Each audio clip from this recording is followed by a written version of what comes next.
تعالوا يلا نشوف مع بعض كوليكشن العبايات القمر ده. بجد خامات ما شاء الله ولا احلى من كده يا جماعه. الخامه دي اسمها سي واي. الخامه دي تنفع خروج، بصوا اصلا تفاصيلها حلوه قوي قوي. تنفع استقبال لو انت عروسه، تنفع استقبال كمان لو انت جايلك اي ضيوف.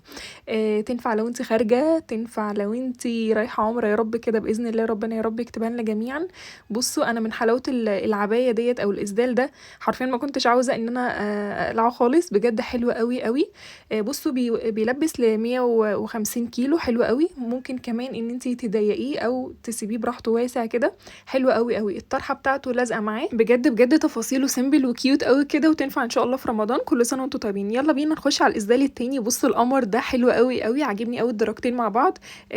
عايزه اقول لكم ان هو اسدال طويل جدا جدا. لو انتي مثلا ما شاء الله طويله كده زيي، حلوه قوي للي بتبقى عايزه الحاجه تكون طويله عليها.